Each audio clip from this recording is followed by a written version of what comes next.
There are things a man sees in war that never leave him. They burrow into his soul like shrapnel, too deep to remove, too painful to forget. And for me, the image that has haunted me for nearly 80 years is the snow. White snow, pure and pristine, the kind you see on Christmas cards and in children's dreams, except it wasn't white anymore.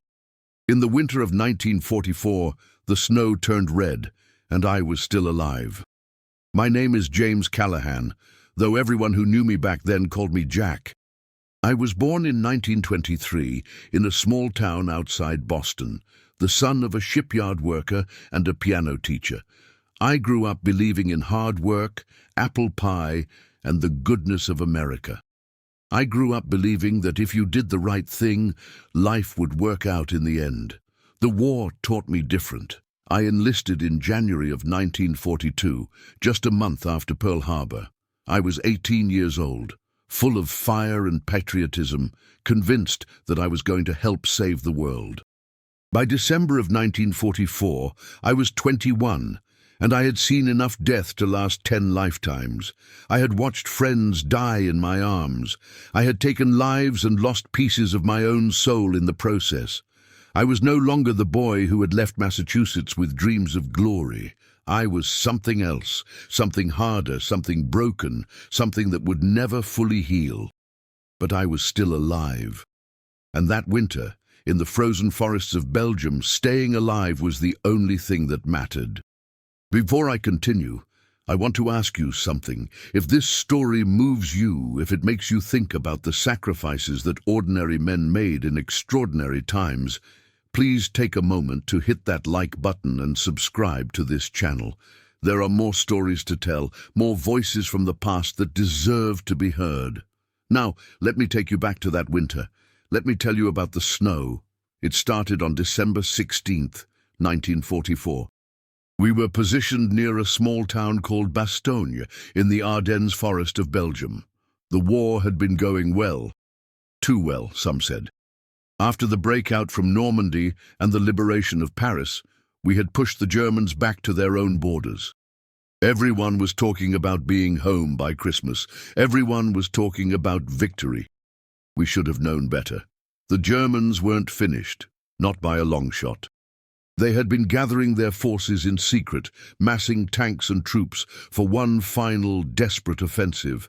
Their plan was simple and audacious: break through the Allied lines in the Ardennes, capture the vital port of Antwerp, and split the American and British forces in two. It was a gamble, a roll of the dice with everything on the line, and it almost worked. I remember waking up that morning to the sound of artillery. At first, I thought it was our own guns, a routine barrage, nothing to worry about. But then the shells started falling closer and closer, and I realized with a sickening lurch that they were coming from the wrong direction. "Germans!" someone shouted. "The Germans are attacking!" I grabbed my rifle and stumbled out of my foxhole, my breath fogging in the bitter cold. The sky was grey and overcast, heavy with the promise of snow. All around me, men were running, shouting, trying to make sense of the chaos. And through the trees I could see them coming, German soldiers in white winter camouflage, advancing through the forest like ghosts. There were thousands of them, tens of thousands, more than we had ever seen in one place before. Our company commander, Captain William Hayes, was trying to organize a defense, but it was like trying to hold back the tide with a broom. We were outnumbered, outgunned, and completely unprepared. The Germans had achieved total surprise, and they were pressing their advantage with ruthless efficiency. "Fall back!" Hayes shouted. "Fall back to the ridge!" We ran. There's no shame in admitting it. We ran for our lives. The Germans were pouring through the gaps in our lines, cutting off units, surrounding them, destroying them. I saw men I had known for months. Men I had shared meals and jokes and dreams with, cut down in seconds. I saw tanks crushing foxholes, artillery turning the forest into a hellscape of fire and splinters. And still, we ran. I don't know how long we retreated, hours maybe, or days. Time lost all meaning in the chaos. We moved through the forest in small groups, trying to avoid the German patrols, trying to find our way back to friendly lines. The snow started falling that first afternoon, thick and heavy, covering the ground in a blanket of white that muffled all sound and made the world feel like a dream.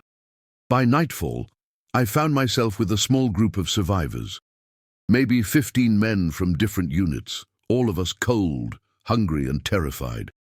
We huddled together in a shallow ravine, sharing what little food and ammunition we had, trying to figure out what to do next. There was Sergeant Frank Morrison, a grizzled veteran from Texas who had been in the army since before the war. He was the ranking man among us, and he took charge with a calm authority that steadied our nerves.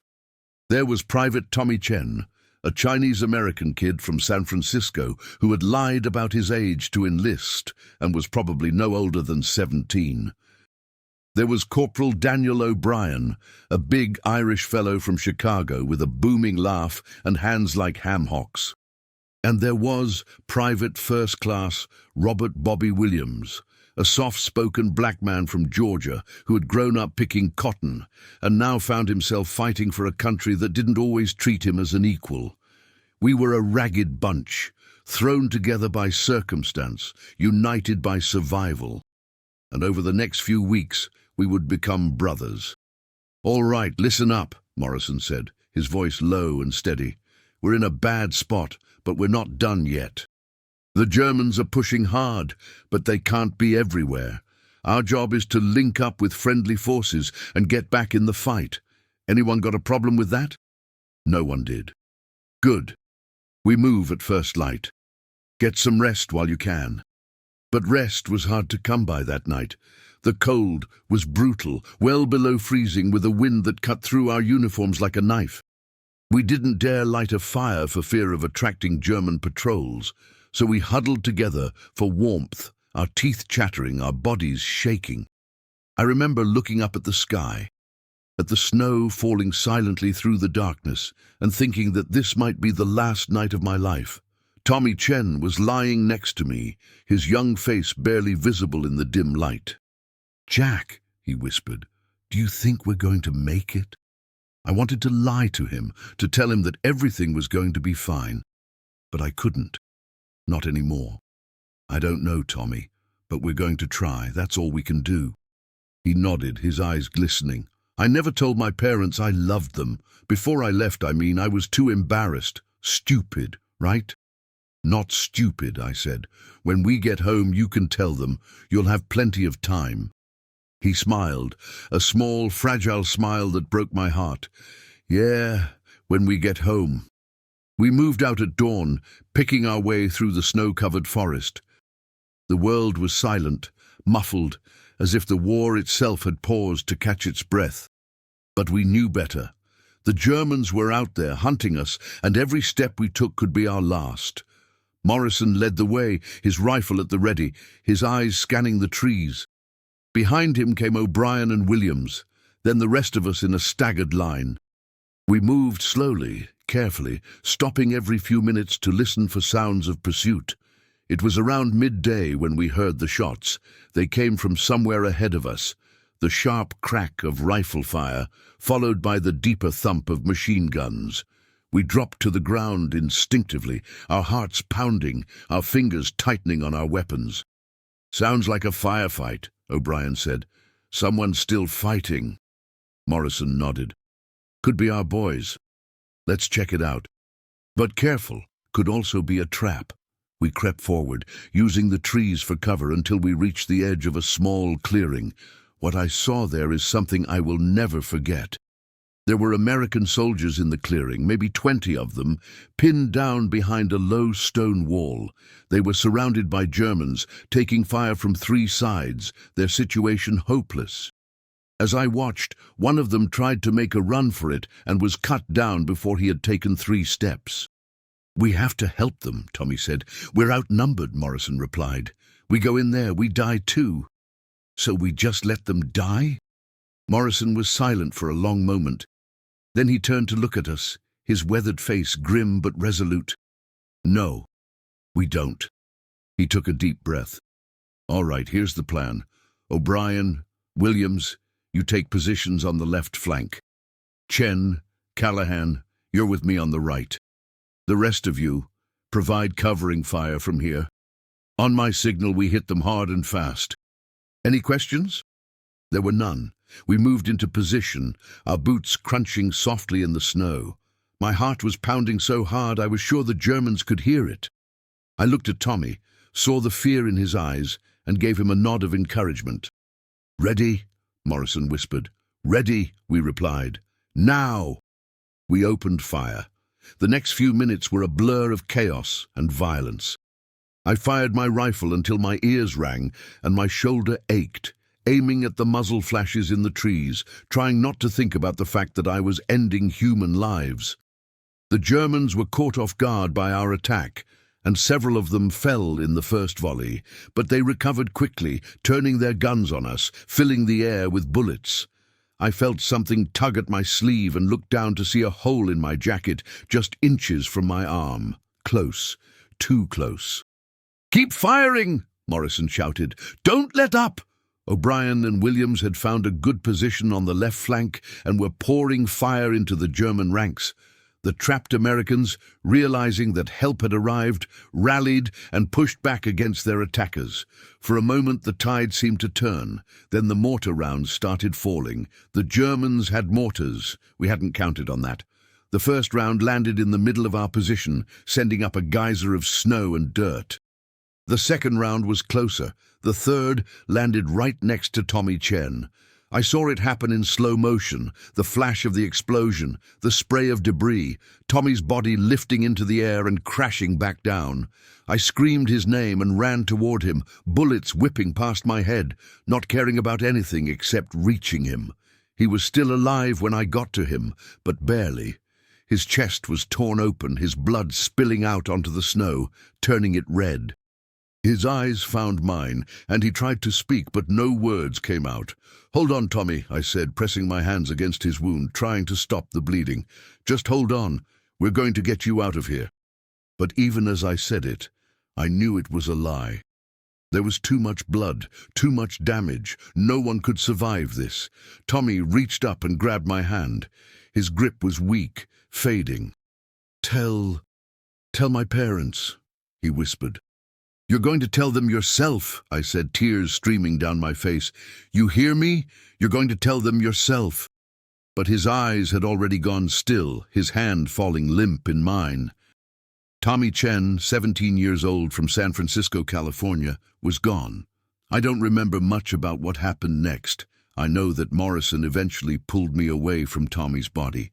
I know that we drove off the Germans, saved the trapped soldiers, and retreated to a more defensible position.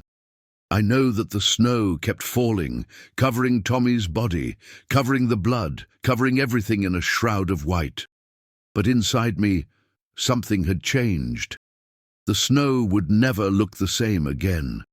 We linked up with the survivors from the clearing, a lieutenant named James Parker and what was left of his platoon. They had been cut off during the initial German attack and had been fighting their way back to friendly lines for days. They were exhausted, hungry, and running low on ammunition. But they were still fighting. "Thank you," Parker said, gripping Morrison's hand. "You saved our lives." "Don't thank us yet," Morrison replied. "We're still a long way from safe." He was right. The Germans were everywhere, pushing deeper into the Ardennes, threatening to cut off the entire Allied front. Towns that had been secure days ago were now in enemy hands. Roads that had been supply lines were now death traps. The Battle of the Bulge, as it would come to be known, was in full swing, and we were caught in the middle of it. Over the next few days, our little group grew as we picked up more stragglers. Soldiers who had been separated from their units, survivors of ambushes and overrun positions. By the time we reached the outskirts of Bastogne, we numbered nearly 50 men, a ragged band of misfits from a dozen different units, united by nothing but the will to survive. Bastogne was supposed to be a safe haven, a stronghold where we could regroup and resupply. But when we arrived, we found it under siege. The Germans had surrounded the town, cutting off all roads in and out. The 101st Airborne Division was holding the perimeter, but they were outnumbered and outgunned, their supplies dwindling with each passing day. "So much for safety," O'Brien muttered as we dug in on the outskirts of town. "At least we're not alone anymore," Williams said. "There's strength in numbers." "Numbers don't mean much if we don't have food or ammo," Morrison replied. "But we make do with what we have, always will." The siege of Bastogne lasted for over a week. It was the longest week of my life. The Germans attacked constantly, probing our defenses, looking for weaknesses. Artillery pounded the town day and night, reducing buildings to rubble, filling the streets with debris and bodies. The cold was relentless. Temperatures dropped well below zero, freezing the wounded in their foxholes, turning minor injuries into death sentences. And still, we held. I remember one night, huddled in a bombed-out basement, with a dozen other soldiers, listening to the shells fall outside. We hadn't eaten in 2 days, and our ammunition was down to a handful of rounds per man. Some of the younger soldiers were praying, some were crying. Some just stared into the darkness, their eyes empty, their spirits broken. Bobby Williams was sitting next to me, cleaning his rifle with methodical precision. He had barely spoken since Tommy's death, but now he broke his silence. "You know what I keep thinking about?" he said, his voice soft and measured. "I keep thinking about my grandmother. She was born a slave, Jack. Can you imagine that? She was born in chains, and she lived to see her grandson fighting in a war on the other side of the world." I didn't know what to say, so I just listened. "She used to tell me stories about the old days," Williams continued. "About the beatings, the hunger, the fear. She said that no matter how bad things got, she never gave up hope.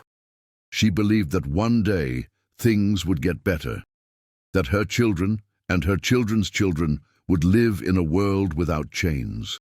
He paused, looking down at his rifle. "I don't know if she was right. I don't know if things will ever really change, but I know that I'm fighting for something bigger than myself. I'm fighting so that maybe, someday, her dream will come true." I reached out and put my hand on his shoulder. "It will, Bobby. I believe that. And when this war is over, we're going to build that world together." He looked at me, and for the first time since I had known him, he smiled. "I'd like that, Jack. I'd like that a lot." The next morning, the Germans launched their biggest assault yet. Tanks and infantry poured toward our positions, supported by a barrage of artillery that shook the earth. We fired back with everything we had, but it wasn't enough. The Germans kept coming, overwhelming our forward positions, pushing deeper into the town. I was manning a machine gun on the second floor of a ruined building, trying to hold back a wave of German soldiers advancing up the street. O'Brien was beside me, feeding ammunition, his face grim with determination. "There's too many of them," he shouted. "We can't hold." "We hold until we can't," I replied, squeezing the trigger, watching the Germans fall. "That's the job." But even as I said it, I knew we were running out of time. The Germans were everywhere, swarming through the streets, breaking through our lines. I could hear the sounds of fighting from all directions, gunfire, explosions, screams. Then I heard a sound that changed everything. It was a low, rumbling roar, growing louder by the second. At first, I thought it was more German tanks, but then I saw them. American planes, dozens of them, breaking through the clouds, their wings glinting in the pale winter sun. "Air support!" someone shouted. "The Air Force is here!" The planes swooped down on the German positions, dropping bombs and strafing the enemy columns. The effect was devastating. German tanks exploded in balls of fire. Infantry scattered and ran. The assault that had seemed unstoppable moments ago began to falter and break. And then, even more miraculously, we saw the tanks. Sherman tanks rolling down the road from the south, their guns blazing. Patton's Third Army had finally broken through. The siege of Bastogne was over. I slumped against the wall, my rifle falling from my numb fingers, tears of relief streaming down my face. We had made it. Against all odds, we had made it. But the cost had been terrible. When the fighting finally stopped, I walked through the streets of Bastogne, looking at the destruction. Buildings that had stood for centuries were reduced to piles of rubble. Bodies lay everywhere, American, German, civilian. The snow that had fallen during the siege was no longer white. It was grey with ash and red with blood. I found O'Brien sitting on a pile of debris, staring at nothing. His uniform was torn, his face streaked with dirt and dried blood, his eyes haunted by things no man should ever see. "We made it," I said, sitting down beside him. He nodded slowly. "Yeah, we made it." "Morrison?" "Alive. Took a bullet in the shoulder, but he'll pull through."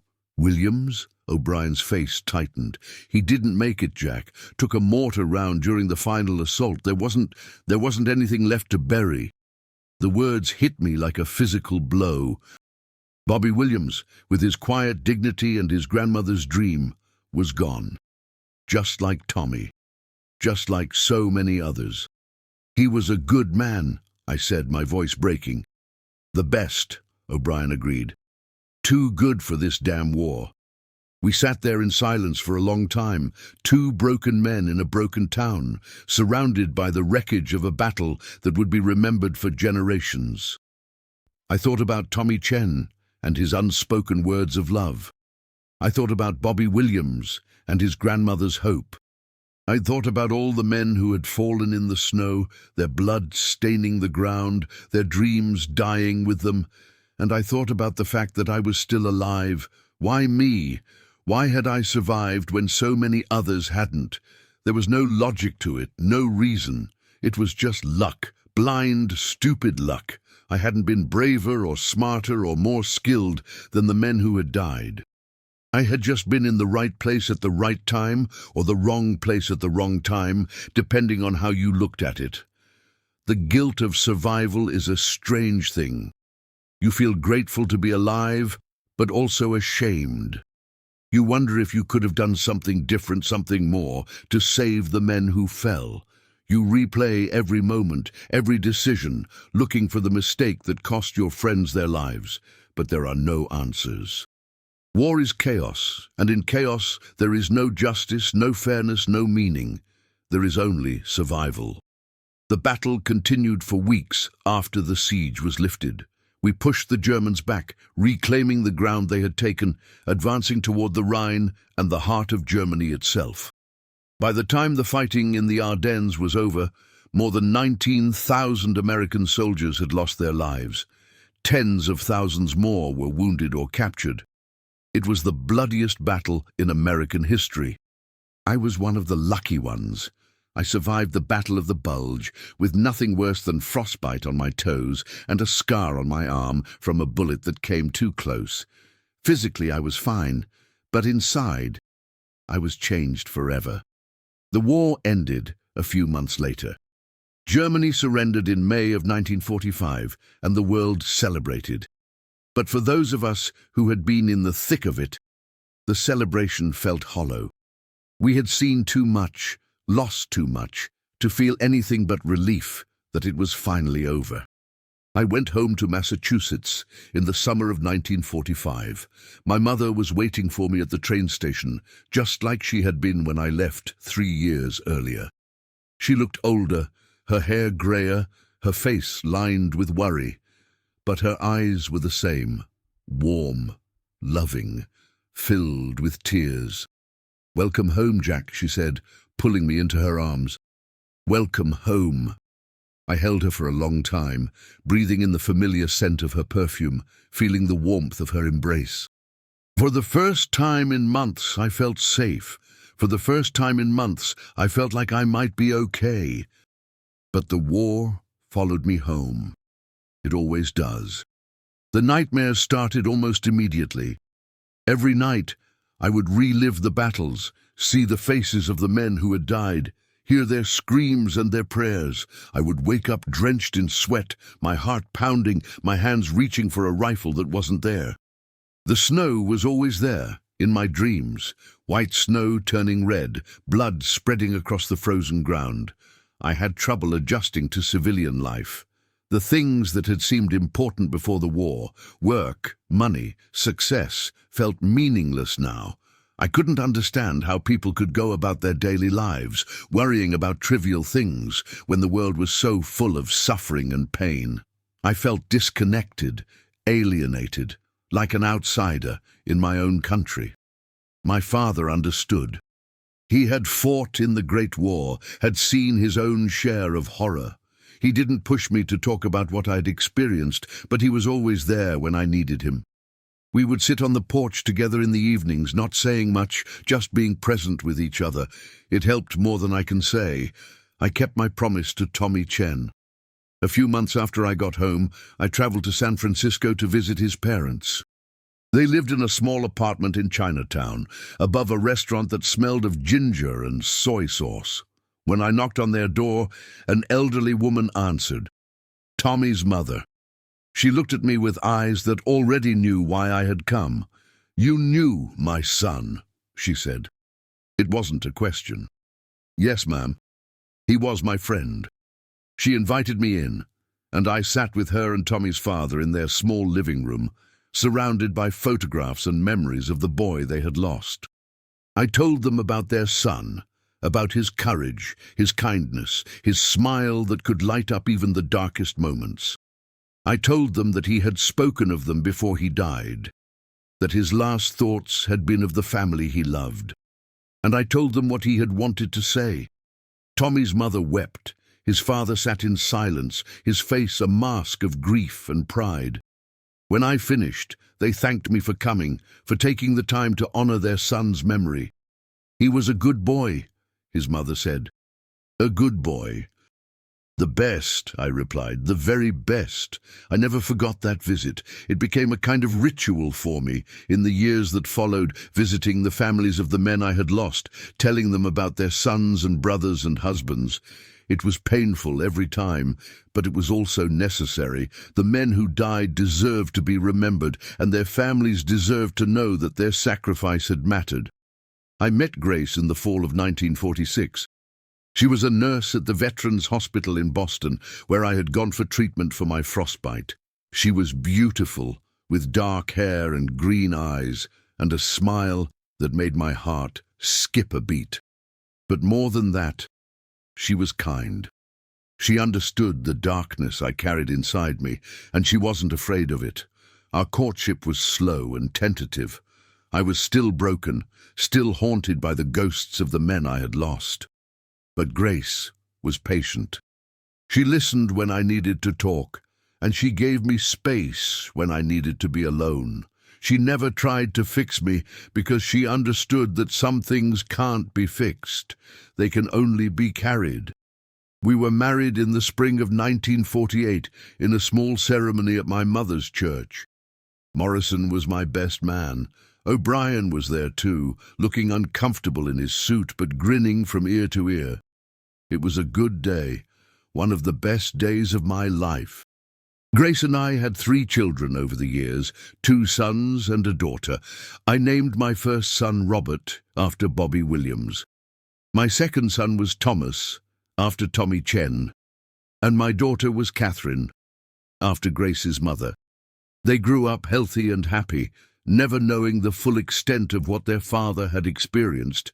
I wanted to protect them from that darkness, to give them a childhood free from the shadows of war.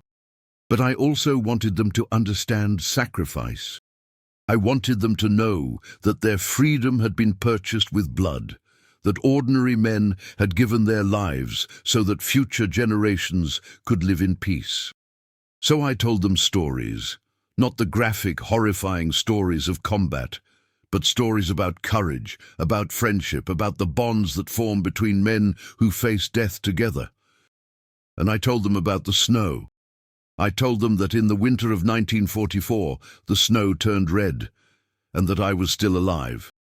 I told them that survival was a gift, a responsibility, a burden that I would carry for the rest of my life, and I told them that the best way to honor the men who had fallen was to live well, to love deeply, and to never take a single moment for granted. The years passed, as years do. The world changed in ways I never could have imagined. I watched men walk on the moon. I watched the Berlin Wall fall. I watched technology transform every aspect of human life. And through it all, I carried the memories of that winter, of the snow, of the friends I had lost. Frank Morrison passed away in 1989, peacefully, in his sleep. He had become a teacher after the war, spending 30 years educating children in Texas. At his funeral, his former students spoke about the impact he had made on their lives, about the lessons he had taught them, about the man he had been. Daniel O'Brien lasted until 2001. He had gone back to Chicago, married his high school sweetheart, and raised a family of his own. We stayed in touch over the years, exchanging letters and phone calls, meeting up whenever we could. When he died, I felt like I had lost a brother. Now, I am the last one. The last surviving member of that ragged band of misfits who fought their way through the Ardennes in the winter of 1944. Everyone else is gone. Morrison, O'Brien, Williams, Chen, Parker, and all the others. I'm the only one left to tell the story, and that is why I'm telling it now, because the story needs to be told, because the men who died deserve to be remembered, because the lessons of that terrible winter are just as relevant today as they were 80 years ago. War is hell. There is no glory in it, no romance, no adventure. There is only fear and pain and loss. But there is also something else. Something that emerges from the darkness, something that gives meaning to the suffering. There is courage, not the absence of fear, but the determination to keep going despite the fear. The men I served with were afraid, every single one of them, but they fought anyway because they believed in something bigger than themselves. There is sacrifice, the willingness to give everything, including your life, for your comrades, for your country, for the principles you hold dear. Tommy Chen gave his life to help others. Bobby Williams gave his life fighting for a dream he might never see fulfilled. Their sacrifices were not in vain. And there is brotherhood. The bonds that form between men who face death together are unlike anything else in human experience. They transcend race, class, religion, and politics. They connect you to another human being at the deepest level in a way that can never be broken. I have carried these lessons with me for nearly 80 years. They have shaped who I am, how I live, how I love. They have made me a better man, not a perfect man, but a better one. Grace passed away 5 years ago. We were married for 67 years, and I loved her every single day. Losing her was the hardest thing I have ever experienced, harder even than losing my friends in the war. But I know that she is waiting for me, somewhere beyond the veil, along with Tommy and Bobby and Frank and Daniel and all the others. I don't have much time left. I can feel it in my bones, in the slowness of my breath, in the fading of my strength, but I am not afraid. I have lived a good life. I have loved and been loved. I have honored the memory of the men who fell, and I have told the story. So let me leave you with this. The next time you see snow falling, pure and white and beautiful, I want you to think about what it can become. I want you to think about the men who bled and died in the frozen forests of Belgium, so that you could live in a world of peace. I want you to think about the price of freedom. And I want you to remember Tommy Chen, 17 years old, who wanted to tell his parents he loved them. Remember Bobby Williams, whose grandmother was born in chains and dreamed of a better world. Remember Frank Morrison and Daniel O'Brien and all the unnamed soldiers who gave their lives in that terrible winter. Remember them and honor their sacrifice by living well, by loving deeply, by standing up for what is right, even when it is hard. by never ever taking your freedom for granted. That is the lesson of the snow. That is the legacy of the men who turned it red. My name is James Callaghan. My friends called me Jack. I was born in 1923, and I fought in the Second World War. I was at the Battle of the Bulge in the winter of 1944 when the snow turned red. And I am still alive, but not for much longer. So please remember the snow, remember the sacrifice, remember the men who gave everything so that you could have something. Remember, thank you for listening, thank you for caring, and may God bless you all. There is one more thing I need to tell you before I go, something I have never shared with anyone, not even Grace. It happened on the last day of the siege, just hours before Patton's tanks arrived. The Germans had launched a final, desperate assault, throwing everything they had at our positions. We were running out of ammunition, out of food, out of hope. I was convinced that this was the end, that we would all die in that frozen hellhole, our bodies buried beneath the snow. I was in a foxhole with a young soldier named Private William Harrison. He was from Iowa, a farm boy, barely 19 years old. He had been wounded in the leg earlier that day and couldn't walk. I was trying to keep him alive, applying pressure to his wound, telling him to hang on. The Germans were getting closer. I could hear them shouting, could see their shadows moving through the trees. We had maybe 5 rounds of ammunition left between us, 5 rounds against an army. "Jack," Harrison said, his voice weak and trembling. "Jack, you have to go. I'm not leaving you. You have to. If you stay, we both die. But if you go, you might make it. You might survive." I looked at him, at this boy who was offering me his life, and I felt something break inside me. "I can't. I won't." He grabbed my arm with surprising strength. "Listen to me, I'm done. I know it. But you're not. You have something to live for. You have a future. Don't throw it away for me." Tears were streaming down my face.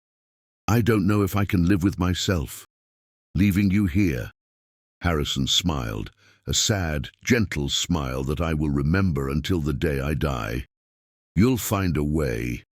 That's what we do. We find a way." He pressed something into my hand. It was a photograph, worn and creased from being carried for months. A picture of a woman and 2 children smiling in front of a farmhouse. "My wife and kids," he said. "Tell them I love them. Tell them I died fighting. Tell them—" His voice trailed off and his eyes closed. For a moment, I thought he was gone. But then his chest rose and fell, and I realized he had just lost consciousness. I had a choice to make. I could stay and die with him, or I could leave and live. There was no other option. I chose to live. I crawled out of that foxhole and made my way through the snow, dodging German patrols, running when I had to, hiding when I could. I made it to the American lines just as Patton's tanks were breaking through. I survived, but I left William Harrison behind. For 80 years, I have carried the guilt of that decision. I have wondered countless times if I made the right choice. I have asked myself if I was a coward, a traitor, a man without honor, and I have never found an answer. But I did keep my promise. A few weeks after the war ended, I traveled to Iowa and found Harrison's family. His wife was a beautiful woman named Emily, with sad eyes and a kind smile. His children were a boy and a girl, maybe 5 and 7 years old. I told them what Harrison had asked me to tell them, that he loved them, that he died fighting, that his last thoughts were of them. Emily wept. The children didn't fully understand, but they knew that their father was gone and that he wasn't coming back. I stayed with them for a few hours, sharing stories about their husband and father, trying to give them some small comfort. Before I left, Emily took my hand and looked into my eyes. "Thank you," she said. "Thank you for being with him at the end. Thank you for caring enough to come here." I couldn't tell her the truth. I couldn't tell her that I had left her husband behind, that I had chosen my own life over his. The shame was too great, the guilt too heavy. He was a good man, I said, a brave man, the best I ever knew. And that, at least, was true. I never saw Emily or her children again, but I thought about them often over the years. I wondered if the children grew up okay, if they remembered their father, if they understood the sacrifice he had made. I hope they did.